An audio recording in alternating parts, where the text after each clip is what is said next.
Hi മക്കളെ, നിങ്ങള് ഇംഗ്ലീഷിൽ എവിടം വരെ പഠിച്ചു? ഓ വരെ പഠിച്ചല്ലേ? ഇനി അടുത്ത ഏത് ലെറ്റർ ആണ്? പി. പി പി എഴുതുന്നത് എങ്ങനെയാന്ന് നോക്കാം. എല്ലാവരും സ്ലേറ്റും പെൻസിലും ഒക്കെ എടുത്ത് റെഡി ആയിട്ടിരുന്നോണം കേട്ടോ. ഇതാണ് പി. ഇതെന്താണ്? ആദ്യമേ നമ്മൾ എന്ത് ചെയ്തു? ഒരു വര മുകളിൽ താഴോട്ട് വരച്ചു. അത് കഴിഞ്ഞിട്ട് നമ്മൾ എന്ത് ചെയ്തു?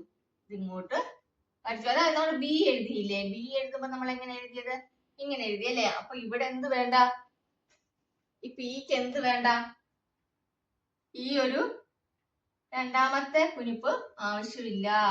കണ്ടോ? പി ഈസി അല്ലേ? ഇതിൽ കൂടുതൽ എങ്ങനെ ഈസി ആയിട്ട് പറഞ്ഞു തരിക? നോക്കിക്കേ, ഒരു ആദ്യമേ മുകളിൽ താഴോട്ട് ഒരു വര വരച്ചു.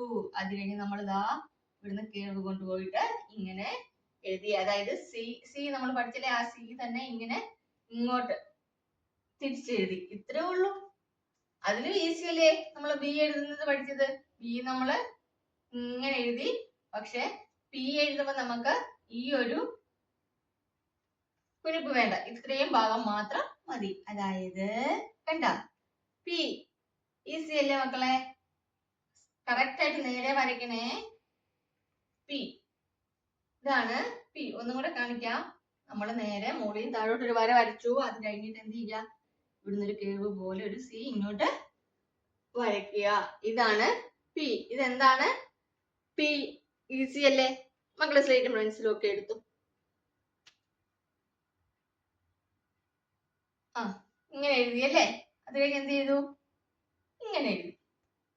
ഇത്രേ ഉള്ളൂ. ഇതൊന്നും ആരും പറയണ്ടല്ലോ, മക്കൾ വേഗം പഠിച്ചെടുക്കുമല്ലോ. അപ്പൊ ഇരുന്ന് എഴുതി പഠിക്കണം കേട്ടോ. അടുത്ത ക്ലാസ്സിൽ കാണാം. പഠിച്ച കാര്യങ്ങൾ നിങ്ങൾ കമന്റ് ചെയ്യാനും മറക്കരുത്. ഇനി കൂടുതൽ ക്ലാസ്സുകൾ വേണമെങ്കിൽ അതും കമന്റ് ചെയ്യണം. അടുത്ത ക്ലാസ്സിൽ കാണാം.